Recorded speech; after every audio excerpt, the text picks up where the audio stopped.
Good morning. My name is Christopher Edmonston, and I've been asked to pray today to start us off. Before we pray, though, I want to say how grateful I have been to have been Governor Cooper's pastor these past 13 years. He has been, as you all know, and why you're so excited to be here today, a faithful and wonderful governor. But I think I can say this for nearly all of us here, he's an even better friend. For this, we should all be most grateful and most thankful.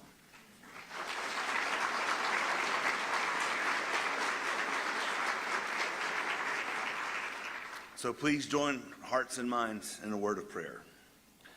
Holy One, today we give you thanks for this beautiful place, North Carolina, its beautiful landscapes and its even more beautiful people.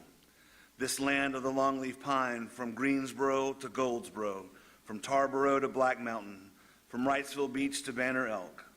It is rich and abundant and diverse. May we never take this fine place where we live for granted. At this moment, Holy One, we especially pray for those North Carolinians in our western counties who are still working hard to rebuild all that was lost or to create a new future in the wake of Helene. May we also never take our leaders, our own sons and daughters, for granted. And today we give you thanks for a son of this place, our state, this county, born not far from here, Roy Cooper, our governor, these 8 years. We thank you for the gifts you vested in him and for the faithful way he shared those gifts with all 10 million of us. Gifts of wisdom and integrity, statesmanship, energy, intelligence, imagination, and love. We thank you for the good work that he did to help our state be healthier, to help our state be more prosperous, how he worked to continue to protect our environment and our landscapes. We thank you for the ways that he helped us to recover from hurricanes, COVIDs, and economic challenges. He has indeed left his mark, and our prayer is that others will learn from his example and follow. Finally, God of heaven and earth, we pray for him in days to come. Bless him and his wife Kristen and their daughters with health and happiness. They have all given much to us to help us grow and prosper, and our prayer is that their days ahead would be filled with hope and happiness. Bless this world with your love. Make us ever mindful of the needs of others, especially those on the margins who are the most vulnerable and those who find themselves in an hour of need. Help us to see a day when your justice rolls down like waters and freedom and opportunity ring across every corner of this state. It is in your holy name that we pray. Amen.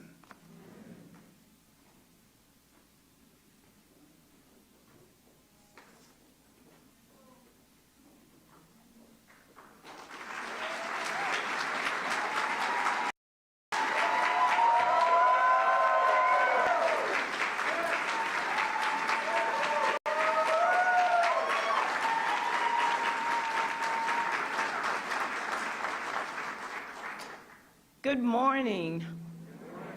First, let me say how wonderful it is to be in Nashville, North Carolina.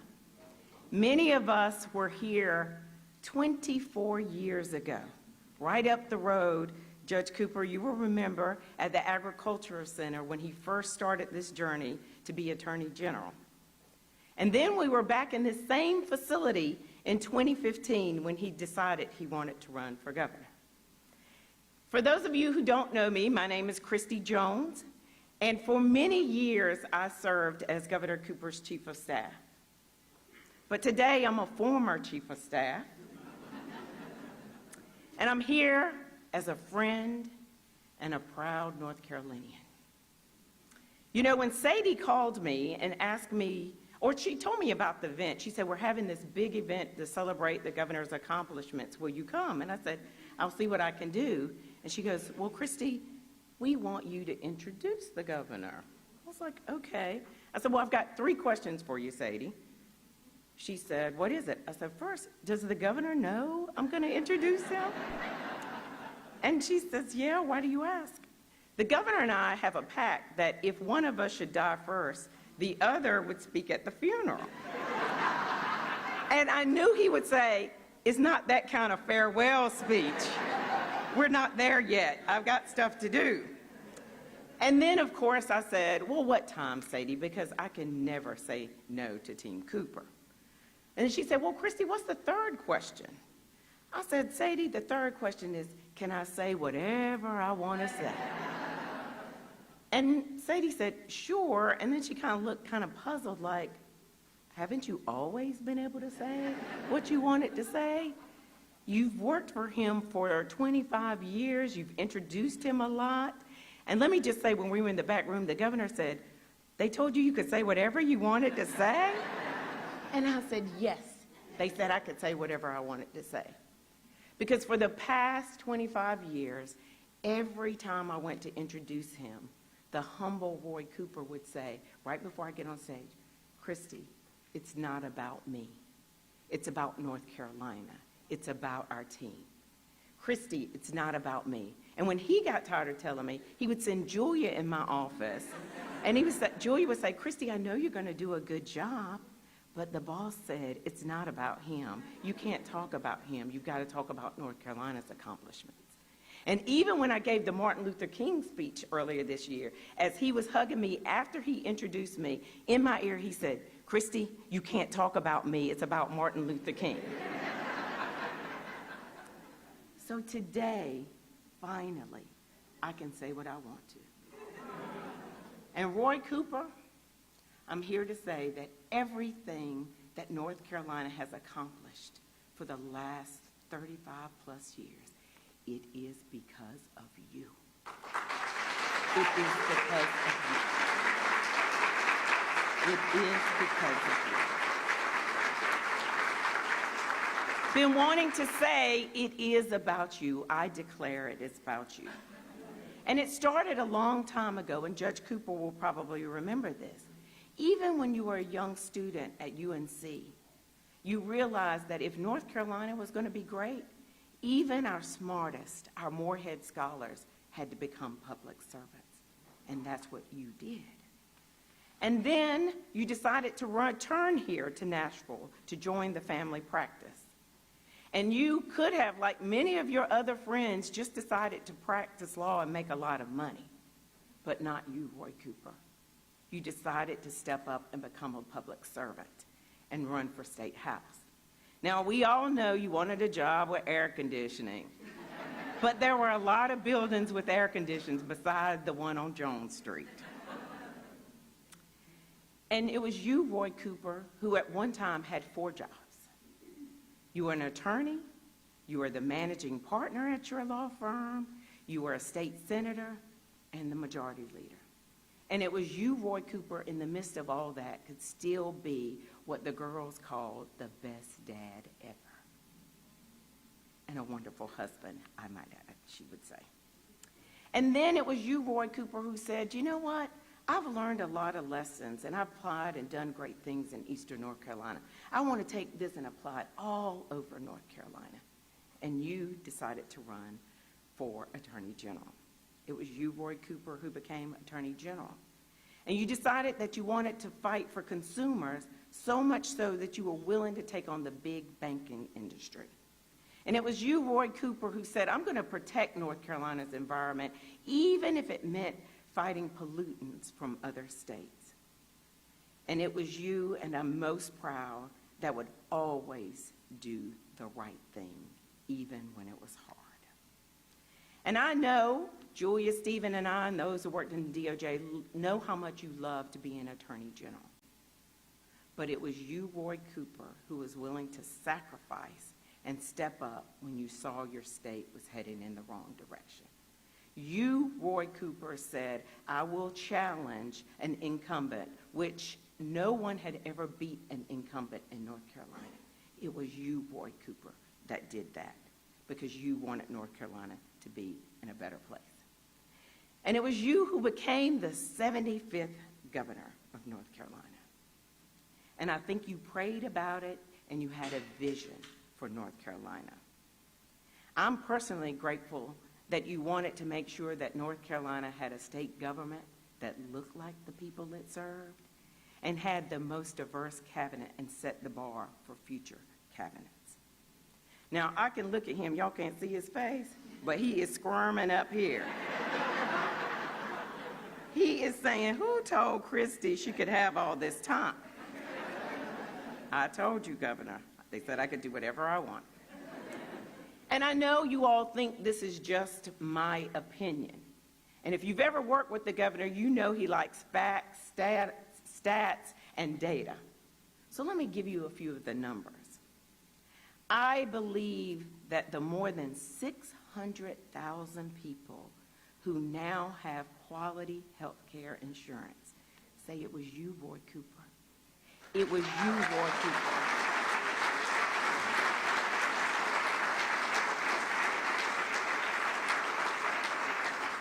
It was you because when everybody else wanted to give up on expanding Medicaid, you never gave up. And I'm sure the 2 million people who now have $4 billion less of medical debt say, thank God for Ward Cooper. It was you, Ward Cooper, because you had a vision where people in North Carolina would be healthier.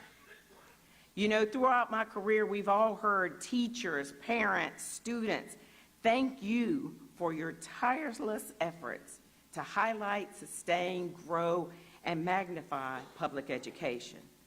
Because you, Roy Cooper, wanted a North Carolina where people were more educated. 640,000 new jobs were created during your leadership. North Carolina was named 2 times the best state in the country to do business because you wanted a North Carolina where people would have more money in their pockets. You, Ward Cooper, led North Carolina through a global pandemic with compassion, empathy, and the strategy to save lives and our economy because of you.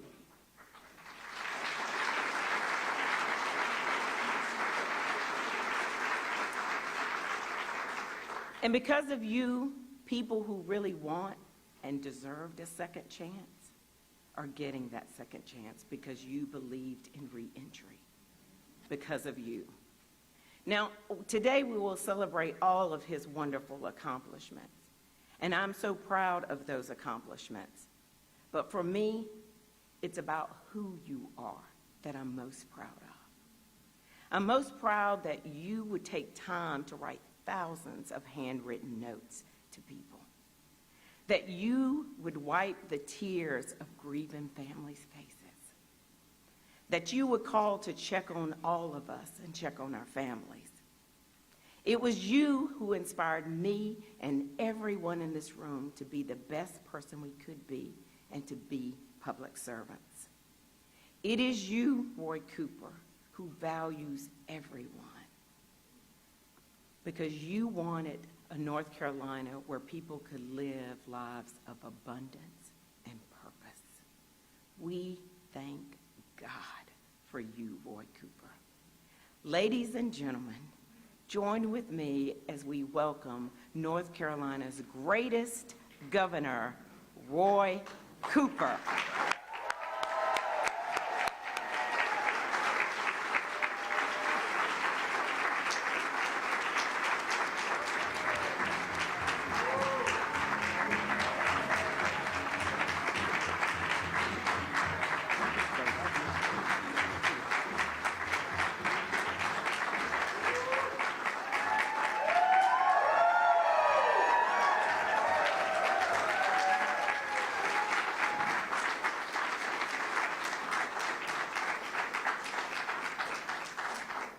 No editors on that speech.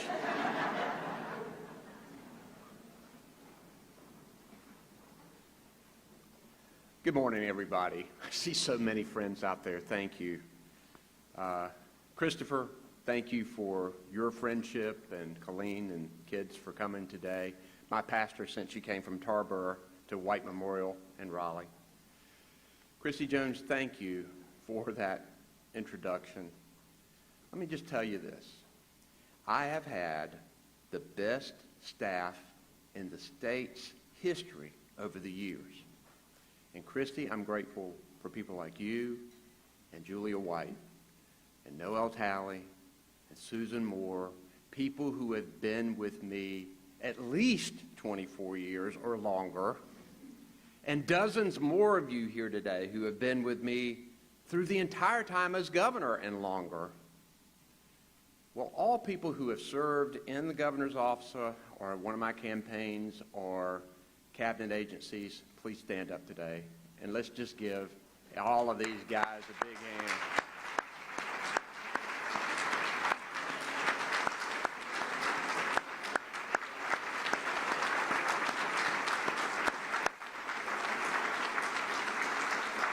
Thank you.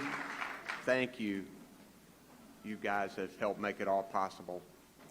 You know, in answer to a question from a reporter last week about what I'd miss most as governor, I said, ingress and egress to sporting events.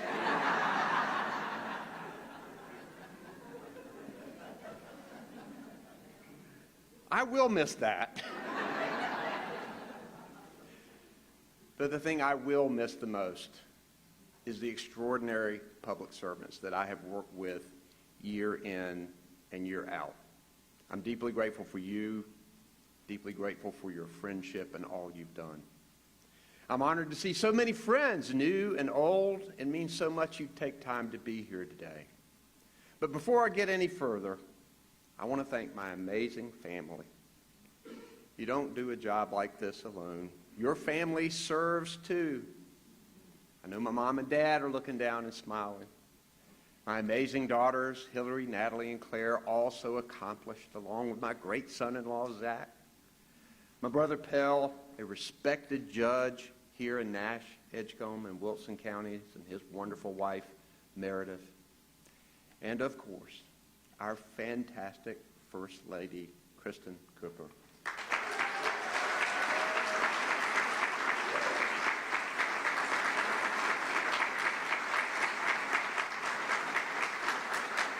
Kristen has helped me in countless ways, in addition to visiting all 100 counties, supporting our children and our arts, and through some very long decades of public service, 3 Democratic primaries, and 13 general elections. She's got her head in her hands. My family has been with me, steadfast, but never sparing the truth when I needed to hear it. That's a hard line to walk. And for that and so much more, I am grateful to them.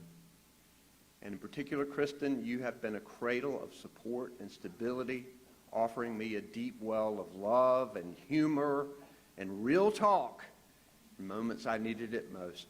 I'm grateful for your love, support, and friendship. And I want you to stand for everybody, please.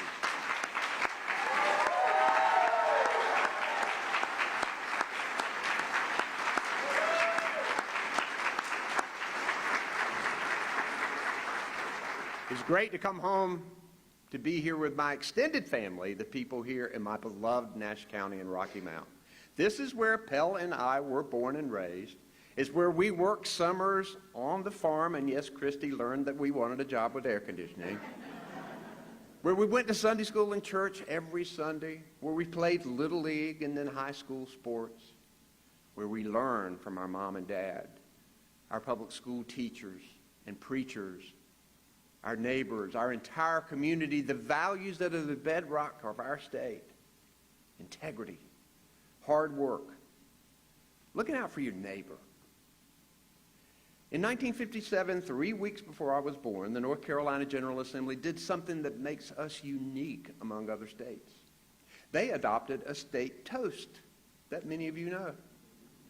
If you grew up here, you likely learned the words as a child. If you moved here, you've certainly heard it recited and been curious about it.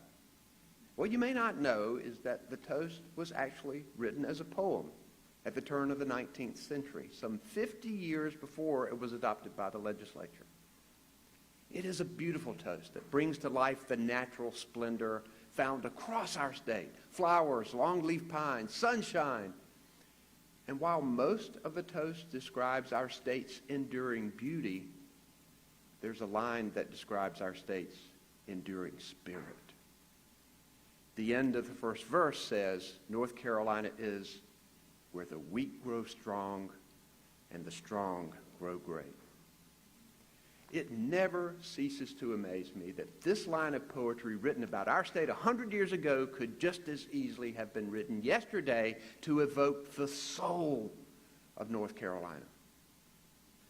It's a line that reminds us that wherever we are in life, we can and we will get better. We are never done with the work. That our people are North Carolina's engine. That the choices we make today will impact not just our lives, but the generations to come. When I became governor in 2017, I established a CEO mission statement that everybody knows. I wanted to build a North Carolina where people are better educated and healthier, with more money in their pockets and the opportunity to live a life of purpose and abundance. That more money in the pockets really gets a cheer in the 5th grade, I'll tell you that. I knew these goals mattered to our quality of life now and for decades into the future, bringing strength and greatness for our people. Today, in 2024, the progress we've made together on every part of that mission has been remarkable. Much of it is a great comeback story. I was sworn in at 12:01 a.m. on January the 1st, 2017. Many of you all were there. And while I physically took the oath in the state capitol, I also stood amid the rubble of House Bill 2. Major companies were pulling jobs out of our state. Musicians and entertainers were canceling shows. Sporting events were being moved. The film industry pretty much picked up and left town. The list goes on and on. North Carolina's reputation was in tatters. But there was one intangible impact that weighed heavy on me that New Year's Eve and the days to come. It was that so many people told me, this isn't who we are. This isn't what our state is about. We could measure the impact of HB2 and lost jobs and lost revenue and lost plans, but so many North Carolinians, they had lost their belief in our state. I knew we had to turn that around fast, and I knew we could, because in North Carolina, our success is our people. We rise time and again because of the resiliency of every community. But even as we got the legislature to erase HB2 from the books, these past 8 years certainly tested us in other ways. With historic challenges, as Christy mentioned, from devastating storms, and we pray for our friends in Western North Carolina and continue to work, to the shock of a global pandemic, our comeback story was never a given. But we did come back. Today, we have added more than 640,000 good-paying jobs since 2017. We're the 3rd fastest growing state in the country, the best state for business, and the epicenter for the clean energy economy.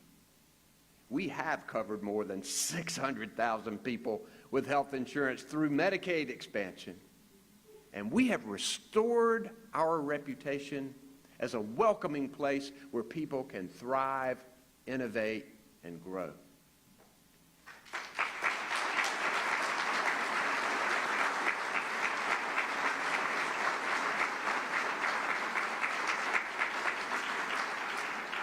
Going back centuries, the hallmark of North Carolina's success has been our innovative spirit. It's how 240 years ago we started the first public university in the nation to open its doors.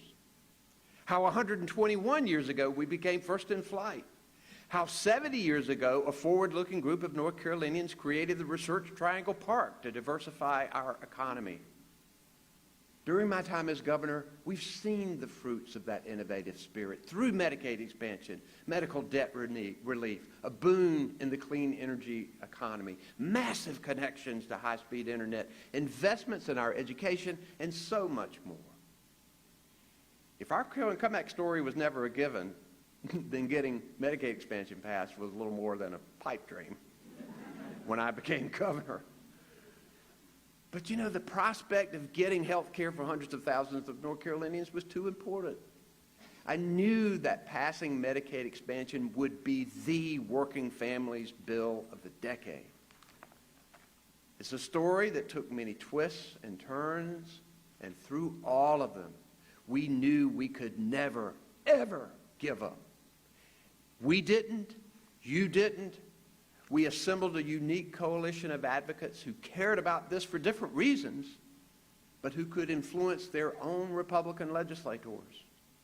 Business leaders who needed healthy workers. Rural county commissioners whose hospitals were on the edge of closing. Tough-on-crime Republican sheriffs came and walked the hall. They saw the toll of mental illness and substance abuse and knew that so many people in their jails needed health care and not handcuffs. And it worked. On December the 1st of last year, I handed Penny the state's first Medicaid expansion card with tears in her eyes and in mine. I went from getting sued in my first few weeks in office by Republican legislative leaders for trying to expand Medicaid to welcoming those same leaders to the mansion on a beautiful spring day 6 years later to sign the Medicaid expansion bill into law.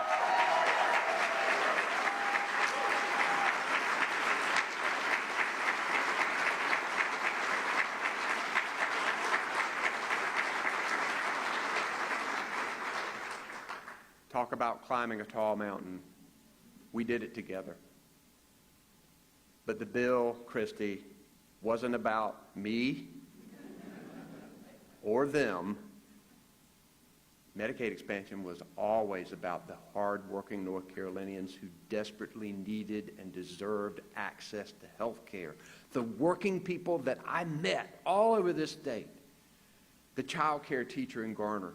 The custodian in High Point, the home health worker in Charlotte. We expanded Medicaid for them and their families. And today, just over 1 year after the program went live, and half the time that we thought it would take, we have enrolled more than 600,000 North Carolinians in quality health care already.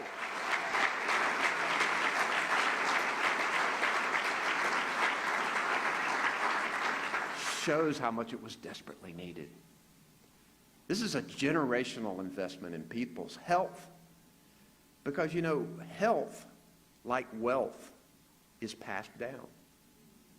When someone can live a healthier life today, that passes on to their children and their children's children. It's how the weak grow strong and the strong grow great. The same goes for our work to get rid of medical debt. As Medicaid expansion reached more and more people, it was clear they were really happy to finally have health insurance, but often had a mountain of hospital bills that they couldn't pay, stopping them from getting credit, buying homes, sometimes getting a job. So together with feedback from hospitals and national experts and local advocates, we created a pioneering solution that leverages federal funds to relieve $4 billion in medical debt for 2 million North Carolinians. A plan that is now a roadmap for other states. Back in 2018, as the gears were still turning to realize the dream of Medicaid expansion, we created another important roadmap. I told my team I wanted to grow our economy while protecting our environment. And the best way to do that was to prioritize clean energy. I then signed Executive Order 80, which reaffirmed our commitment to fight climate change and lead our transition to clean energy.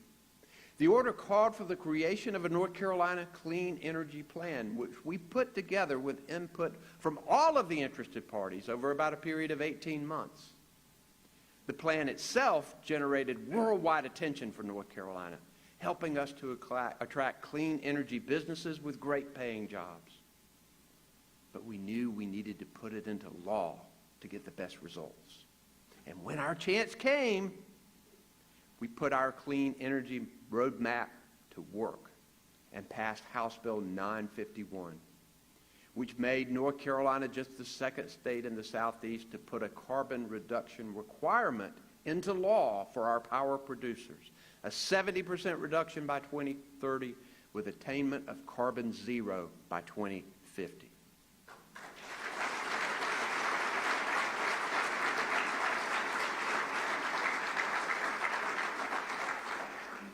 Nobody expected we could pass a bipartisan law like this. But we were ready to seize the moment because we had done the work. We knew where we wanted to go, and we knew how to get there.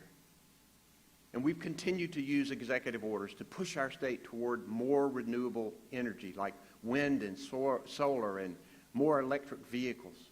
And all of it has meant more better-paying jobs for North Carolina. The investments we've made today have cemented our place as the epicenter of the clean energy economy. Let's take electric vehicles. I hadn't driven in 8 years. I might give me one. Stop rolling your eyes. Stop rolling your eyes. Stop it. It's going to be great. Might be a convertible. Anyway. Well, electric vehicles. The supply chain for components to make them is quickly becoming a made in North Carolina industry. We have a claim to every link in the supply chain, from the silicon chips to the electric batteries, all the way to the charging stations. But these investments are also a promise to future generations. They're a commitment to a stronger economy and a cleaner environment for our children and our grandchildren. But, and you knew I was going to talk about it, perhaps nowhere is our future on better display than the public school classrooms around our state.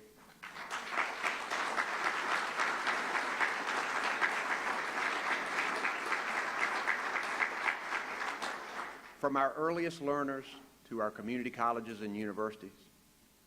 You've heard it. You know it. My mom was a public school teacher right here in Nash County. I had a picture of her in the governor's office, and I had the State Board of Education come, and I passed Mom's picture around and made sure they all looked at it. Most of you know how much I love our teachers, and I apologize to each of you because my mom was the best teacher in the history of our state. And as you've all heard, people still come up to me and say, I want to pay you a compliment. I'll think it's about me. And they'll say, your mom was the best teacher I ever had. They still say it to this day. That is the impression, though, that great teachers leave. And along with my children, we were taught by many of those amazing public school teachers right here in Nash County. Let's give those teachers a big hand.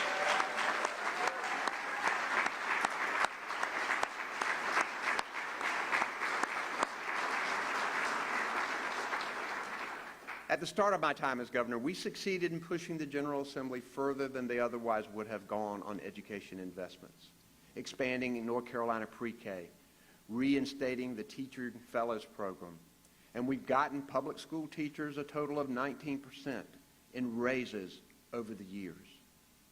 Obviously, not nearly enough, but important to get.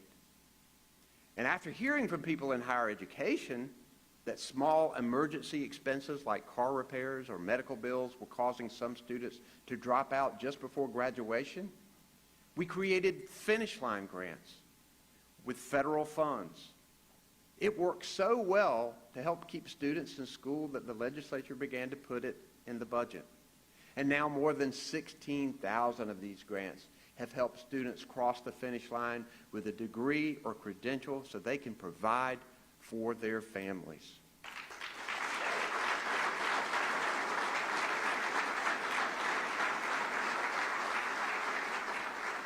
Many of them have been right here at Nash Community College. Give Nash Community College a big... And thank you, Dr. Honeycutt, and all of the strong trustees. Some of you guys are here, and the community supporting this great community college. In the past, let me tell you just a little bit about our public schools. In the past 8 years, North Carolina's public schools have achieved the highest graduation rate in history, 87%. North Carolina has more national board certified teachers than any state in America.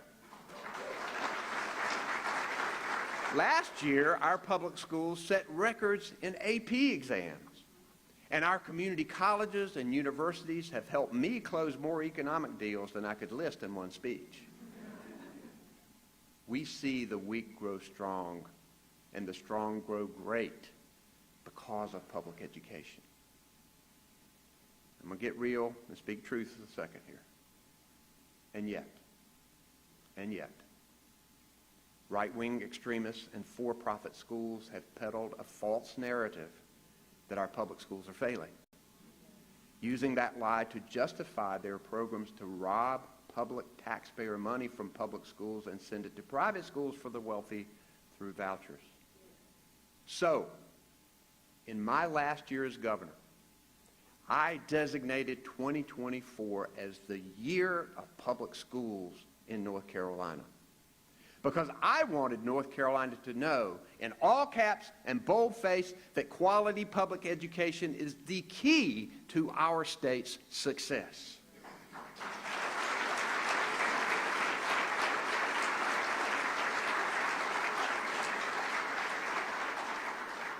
We expanded Medicaid by pulling together a non-traditional coalition of people who were able to convince Republican legislators it was important.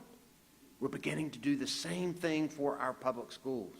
And we have to succeed to keep our promise and ensure that our children can live up to theirs. We cannot stop now. We cannot let our children down. And it's not just education. The generational investment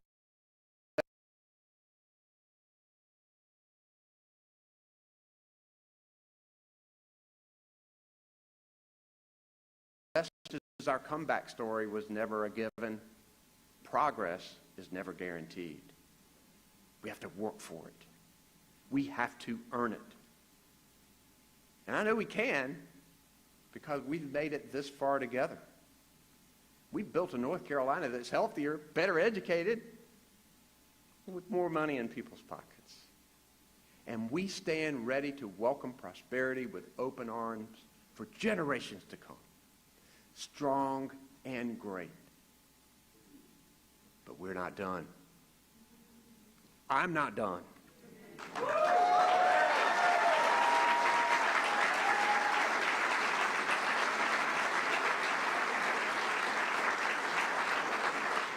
And you aren't either. You aren't either. As we work to protect our progress, we must also build on our success. And through more challenges we will face, and I know that challenges will come, I know that we can find a path to success carved on finding common ground. Although we must adhere to our values and stand up for what we believe, we cannot allow the divisive tenor of today's politics to rule the day. Not when we have so much promise to fulfill. I know I leave this office in the good hands of Governor-elect Josh Stein.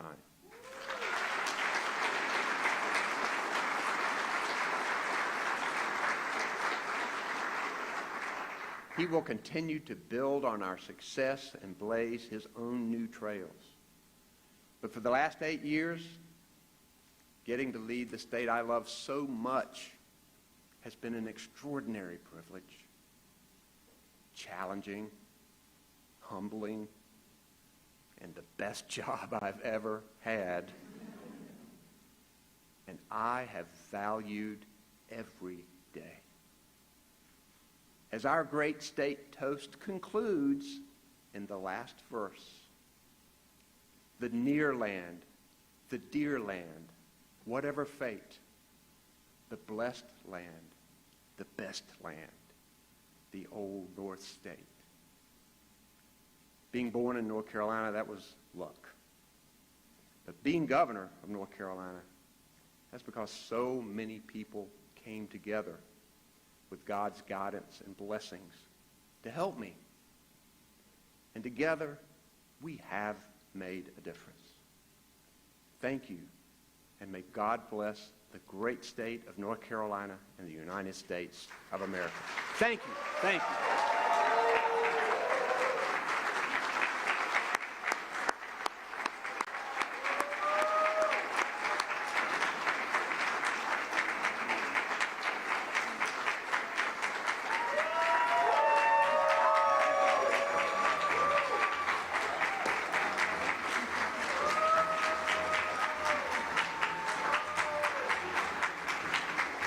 I look forward to seeing everybody. Thanks very much.